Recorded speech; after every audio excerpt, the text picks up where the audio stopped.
General అప్పుడే పుట్టిన just born babies విషయంలోని తల్లులు ఎటువంటి జాగ్రత్తలు తీసుకుని మోస్ట్ ఇంపార్టెంట్ విషయం గురించి మాట్లాడుకుందాం. That is temperature regulation of the baby. తల్లులు స్నానం చేయించేటప్పుడు ఎలాంటి జాగ్రత్తలు తీసుకోవాలి? లైక్ నలుగు అని పెడుతుంటారు, కొంతమందికి అది పడదు. నలుగు అనేది ఇప్పుడు ఇంతకు ముందు పెట్టేవాళ్ళు అందరికీ పడింది, ఇప్పుడు ఎందుకు పడదు మీ పిల్లలకి అని అంటూ ఉంటారు.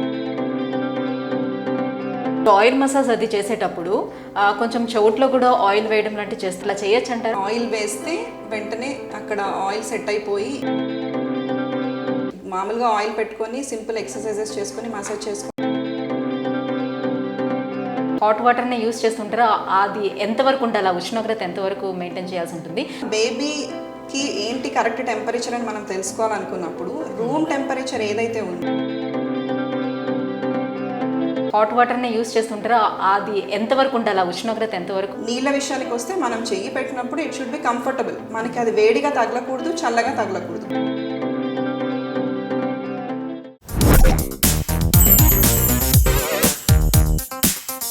నమస్తే, welcome to Pragna media.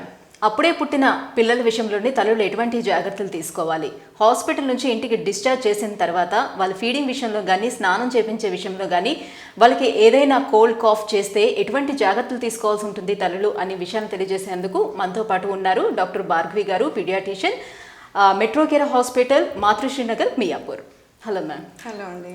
Ma'am, ఇప్పుడు జనరల్ అప్పుడే పుట్టిన జస్ట్ బోర్న్ బేబీస్ విషయంలోని బేసిక్గా తల్లులు ఎటువంటి జాగ్రత్తలు తీసుకోవాలి, ఎలాంటి కేర్ తీసుకోవాలి వాళ్ళ విషయంలో? హాస్పిటల్లో ఉన్నప్పుడు మన చుట్టూ నర్సులు, డాక్టర్లు ఉంటారు కాబట్టి యూజువల్లీ డౌట్స్ అప్పుడు రావు మనకి. సో ఇంటికి వెళ్ళిన తర్వాత ఎస్పెషల్లీ మదర్కి, పేరెంట్స్కి డౌట్స్ వస్తూ ఉంటాయి. ఎలా చేయాలి, స్నానం ఎలా చేయించాలి, ఎలా టేక్ కేర్ చేయాలి అనేది.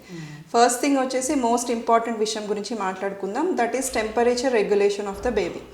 ఎందుకంటే ఈ చలికాలంలో ఇంకా అంటే ఎంత టెంపరేచర్ మెయింటైన్ చేయాలి బేబీకి? ఎక్సెసివ్గా ర్యాపింగ్ చేసేస్తారు కొంతమంది, చల్లగా ఉంది అని చెప్పేసి. సో ఎంతవరకు మెయింటైన్ చేయాలి బేబీకి టెంపరేచర్ అనేది మాట్లాడుకుందాము. సో ఫస్ట్ వచ్చేసి నార్మల్ టెంపరేచర్ బేబీకి మెయింటైన్ చేయాల్సింది 36.5 to 37.5 డిగ్రీ సెంటిగ్రేడ్. అంటే మీరు చంకలో కనుక డిజిటల్ థర్మోమీటర్ పెట్టి చూస్తే మీకు ఆ టెంపరేచర్ ఉంటే బేబీ నార్మల్ రేంజ్లో మనం మెయింటైన్ చేస్తున్నాము అని అర్థం అనమాట. సో అలా కాకుండా టెంపరేచర్ థర్మోమీటర్తో కాకుండా మనం న్యాచురల్గా ఎలా తెలుసుకోవచ్చు అంటే ఎడ్యుకేటెడ్ లేకపోయి ఉండొచ్చు పేరెంట్స్. సో అట్లాంటప్పుడు ఎలా చెక్ చేసుకోవాలి అని అంటే, బేబీకి ఫస్ట్ మీరు ఉన్న క్లోత్స్ తీసేసి మీరు మెయిన్ పామ్స్, సోల్స్, అరిచేతులు, అరికాళ్ళు ఫస్ట్ మన బ్యాక్ ఆఫ్ ద హ్యాండ్తో చెక్ చేయండి. అంటే మన చేతులు ఫస్ట్ ప్రీ వార్మ్ ఉండాలి. మన చేతులు చల్లగా ఉంటే బేబీ వెచ్చగానే అనిపిస్తుంది మనకి. సో ఫస్ట్ మన చేతులు నార్మల్ టెంపరేచర్లో ఉన్నాయా చెక్ చేసుకొని, తడి ఏదైనా ఉంటే క్లీన్ చేసుకొని, వార్మ్ చేసుకొని, బేబీ యొక్క అరిచేతులు, అరికాళ్ళు and also the body of the baby, trunk of the baby, stomach అనుకోండి, పోనీ పొట్ట మీద పెట్టి మీరు చూడాలి. ఇలా హ్యాండ్తో పెట్టి చూసినప్పుడు రెండూ కూడా నార్మల్గా ఒకటే లాగా అనిపించాలి. అంటే వెచ్చగా అనిపించాలి, వేడిగా ఉండకూడదు, చల్లగా ఉండకూడదు, వెచ్చగా అనిపించాలి. సో రెండు ఒకటేలాగా ఉంటే బేబీ నార్మల్ టెంపరేచర్లో మనం బేబీని పెట్టుకున్నాము అని అర్థం. సపోజ్ మీకు అరిచేతులు, అరికాళ్ళు చల్లగా ఉండి బాడీ కనుక వెచ్చగా అనిపిస్తుంది అని అంటే baby is in cold stress. So ఇమీడియట్గా మీరు దానికి సంబంధించి బేబీని ర్యాప్ చేసుకోవడము, చేతులకి మిటన్స్, కాళ్ళకి సాక్స్ వేసుకోవడము, తలకి ఎస్పెషల్లీ హెడ్ చాలా ఇంపార్టెంట్. బికాస్ చాలా తెలియకుండా వాటర్ అనేది ఎవాపరేట్ అవుతుంది బేబీస్కి హెడ్ నుంచి. సో అందుకని హెడ్కి క్యాప్ పెట్టుకోవడము, ఇట్లాంటివి మీరు ప్రికాషన్స్ తీసుకోవాలి. But if you feel both palms, souls and also body కూడా రెండూ చల్లగా ఉన్నాయి అంటే మాత్రం that is an emergency situation. మీరు ఇమీడియట్గా బేబీకి ఏదన్నా విండో పక్కన ఉంది, చల్లగాలి తగులుతుంది అంటే అక్కడ నుంచి బేబీని తీసేయాలి, మంచిగా ర్యాప్ చేసుకోవాలి అండ్ ఇమీడియట్గా పీడియాట్రిషియన్కి చూపించుకోవాలి. బికాస్ టెంపరేచర్ తగ్గింది అంటే దానికి చాలా కారణాలు ఉంటాయి. అంటే మీరు ప్రాపర్గా బేబీని ర్యాప్ చేసినా కూడా if the baby has infection, if the baby sugar levels are low, అట్లాంటి సిచ్యువేషన్లో కూడా బేబీ బాడీ అనేది కూల్ అయిపోయే ఛాన్స్ ఉంటుంది. సో ఈ ప్రికాషన్స్ తీసుకొని still if the baby is feeling cold for you, ఇమీడియట్గా పీడియాట్రిషియన్కి చూపించుకోవాలి. మీకు ఇమీడియట్గా తెలిసిపోతుంది. యాక్చువల్లీ బేబీ ఏంటంటే చల్లగా అయిపోగానే మీకు బేబీ యాక్టివిటీ తగ్గిపోతుంది, మీకు యాక్టివ్గా అనిపించదు. అంటే ఆ ఏడుపు కానివ్వండి, ఆ కాళ్ళు చేతులు కదలిక కానివ్వండి, అవన్నీ తగ్గిపోతాయి. సో అట్లాంటి situation is an emergency situation. అంటే ఎన్ని మంత్స్ వరకు ఆ పిల్లలకి అట్లా తలకి చుట్టి పెట్టి ఉంచాల్సి ఉంటుంది? First 1 to 2 months most important అండి. అంటే కంటిన్యూస్గా చుట్టి పెట్టకూడదు. Because baby also needs moments. వాళ్ళకు కూడా న్యాచురల్గా రిఫ్లెక్సెస్ అనేవి ఉంటాయి. సో ఒక్కొక్కసారి బేబీని మనం రూమ్ టెంపరేచర్ని అడ్జస్ట్మెంట్ చేసుకుని బేబీని ఓపెన్ పెట్టుకోవచ్చు. So that baby will also be active, crying, moments అవన్నీ చేయాలన్నమాట. అంటే కొంతమంది ఆఫ్టర్ బాత్ తర్వాత కూడా కంప్లీట్గా క్లాత్ని ఫుల్గా చుట్టేసి టైట్గా పెట్టి పడుకోబెడుతూ ఉంటారు. అలా చేయొచ్చు అంటారా? అలా అది నాట్ రికమెండెడ్ అండి. కంటిన్యూస్గా అలా చుట్టాల్సిన అవసరం లేదు. మనం ఫస్ట్ ఏం కేర్ తీసుకోవచ్చు అంటే మనం బేబీని పెట్టిన రూమ్ ఎన్విరాన్మెంట్ ప్రాపర్గా సెట్ చేసుకుంటే బేబీని ఎక్సెసివ్గా ర్యాప్ చేయాల్సిన అవసరం లేదు కదా. ఆ రూమ్ని ప్రాపర్ టెంపరేచర్లో సెట్ చేసుకోండి. యూ కెన్ యూజ్ చలికాలంలో you can use warmers, room heaters ఇట్లాంటివి పెట్టుకోవడము. అండ్ బేబీని డైరెక్ట్ సపోజ్ ఫ్యాన్ ఉంటే కనుక, ఏసీ ఆన్ చేసి ఉంటే కనుక డైరెక్ట్ దానికి ఎక్స్పోజింగ్గా ఉండేటట్టు బెడ్ ఉండకుండా చూసుకోవడము. ఇట్లాంటి ప్రికాషన్స్ తీసుకుంటే no need to excessively wrap the baby. And ఇంతకు ముందు అంటే జాయింట్ ఫ్యామిలీస్ ఉండేవి, పెద్దవాళ్ళు ఉండేవారు కాబట్టి వాళ్ళే పిల్లలకి స్నానాలు చేయించడం అన్ని కేర్ అది తీసుకునేవారు. ఇప్పుడు ఆ సిచ్యువేషన్ లేదు కాబట్టి సో తల్లులు స్నానం చేయించేటప్పుడు ఎలాంటి జాగ్రత్తలు తీసుకోవాలి? లైక్ నలుగు అని పెడుతూ ఉంటారు, కొంతమందికి అది పడదు, కంప్లీట్ ర్యాషెస్ అయి వచ్చేస్తుంటుంది. సో అది అవాయిడ్ చేస్తే వాళ్ళ శరీరం గట్టి పడదేమో అనే ఒక అనుమానం ఉంటుంది. సో అది కేవలం మిత్ అంటారా? సో ఆయిల్ మసాజ్, నలుగు పెట్టడం అనేది మోస్ట్లీ వెస్టర్న్ కంట్రీస్లో అయితే ఫాలో అవ్వరండి. మన ఇండియన్స్కి ట్రెడిషనల్గా వస్తున్న విషయం అది.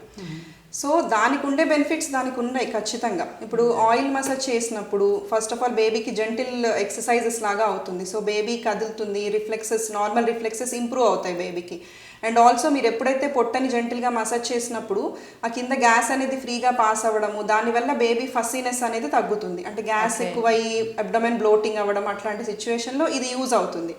అండ్ ఆల్సో ఒక్కొక్కసారి వెయిట్ తక్కువ ఉన్న పిల్లలకి ఈ ఆయిల్ అనేది ఒక లేయర్ లాగా ఫామ్ అయ్యి స్కిన్ మీద వాటర్ ఎవాపరేషన్ని తగ్గిస్తుంది. తద్వారా బేబీ తొందరగా, ఇందాక మనం మాట్లాడుకున్నట్టు కూల్ అవ్వకుండా ఉంటుంది, బేబీ తొందరగా కోల్డ్ అవ్వదు.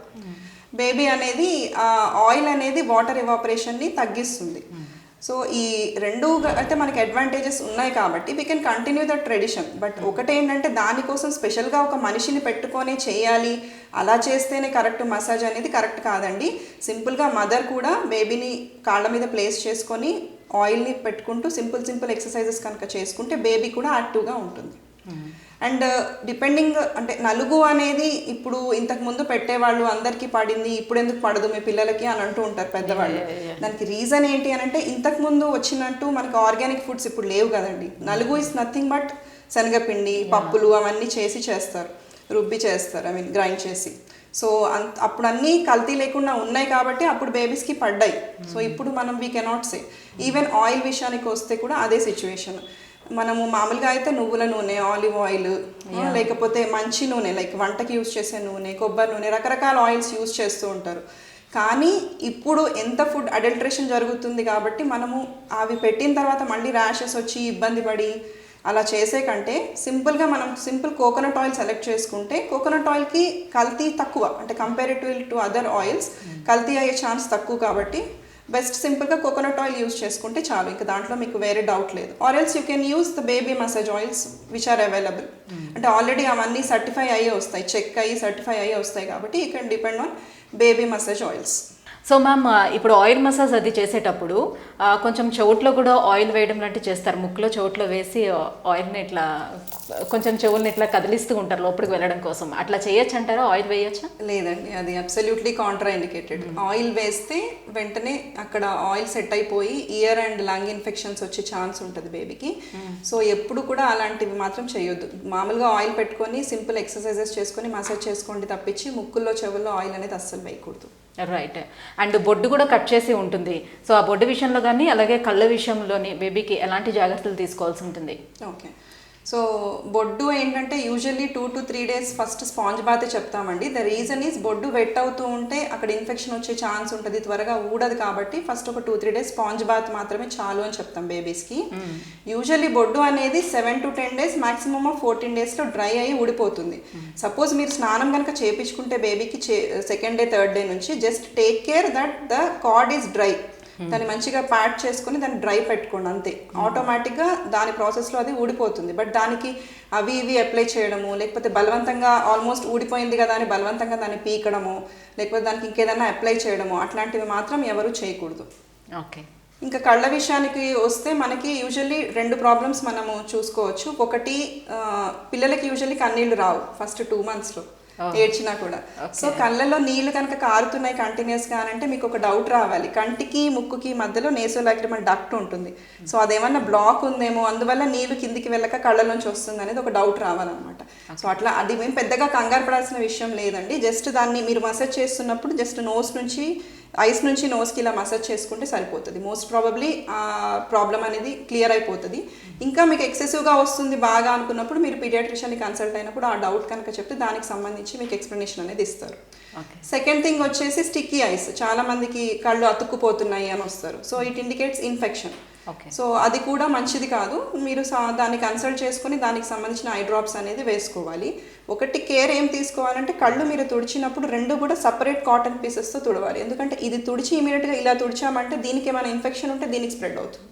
సో ఐస్ క్లీన్ చేసినప్పుడు రెండు సపరేట్గా డిఫరెంట్ క్లాత్తో లేదా డిఫరెంట్ కాటన్తో క్లీన్ చేయాల్సి వస్తుంది. అంటే కళ్ళు ఎప్పుడైనా రెడ్డిష్గా అయినప్పుడు తల్లి పాలను కంట్లో వేయడం కూడా చేస్తుంటారు. అలాంటివి ఏమి చేయొద్దండి. You have to consult a doctor. So after massage తర్వాత బాత్ విషయానికి వచ్చేటప్పుడు కూడా ఎక్కువగా హాట్ వాటర్ని యూస్ చేస్తుంటారా?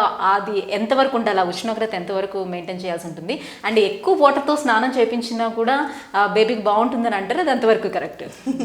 ఓకే, సో వాటర్ అనేది ఇప్పుడు మామూలుగా కూడా బేబీకి ఏంటి కరెక్ట్ టెంపరేచర్ అని మనం తెలుసుకోవాలనుకున్నప్పుడు రూమ్ టెంపరేచర్ ఏదైతే ఉందో మనకి కొంచెం అన్కంఫర్టబుల్గా అనిపించాలి. మనం రూమ్లోకి వెళ్ళినప్పుడు అంటే మనకి మరీ బాగా స్వెట్టింగ్ రాకూడదు. అంటే అడల్ట్స్ కానీ బేబీని చూడడానికి వస్తూ ఉంటారు.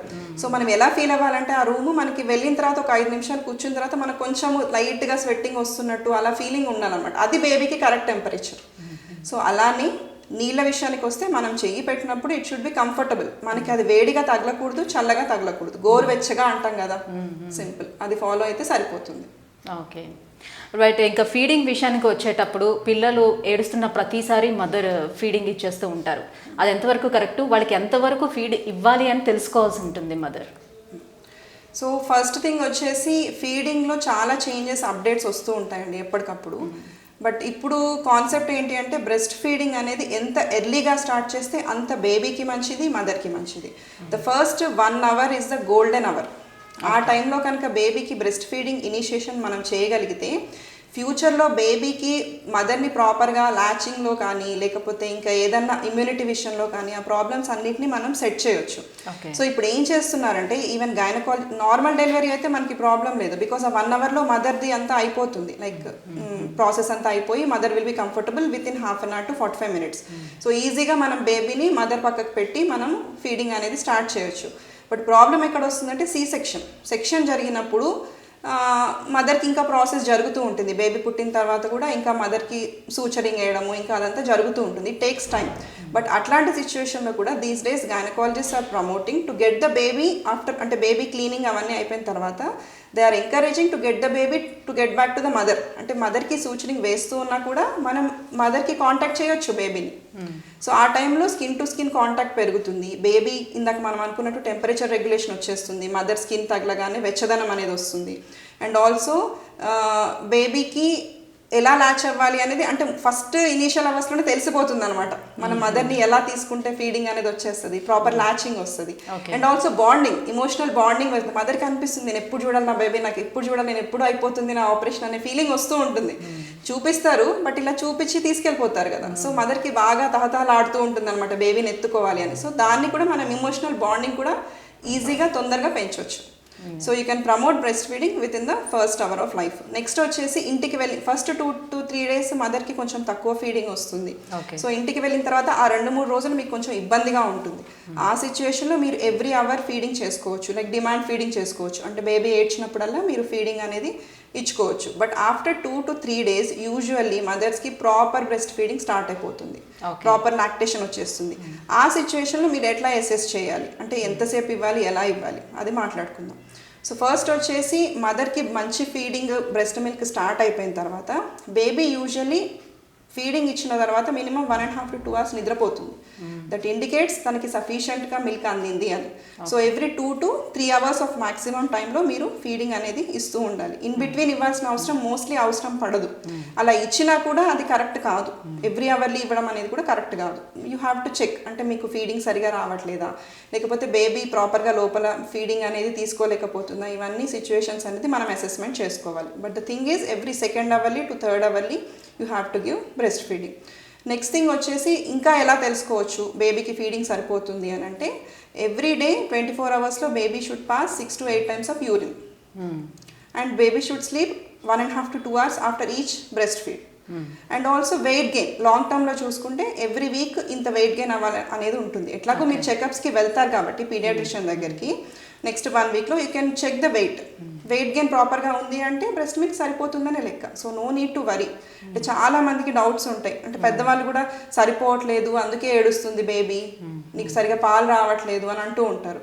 బట్ ఒకటండి, బేబీ ఏడుస్తున్నప్పుడు ఓన్లీ ఫీడింగ్ కోసమే ఏడవదు. It has many reasons.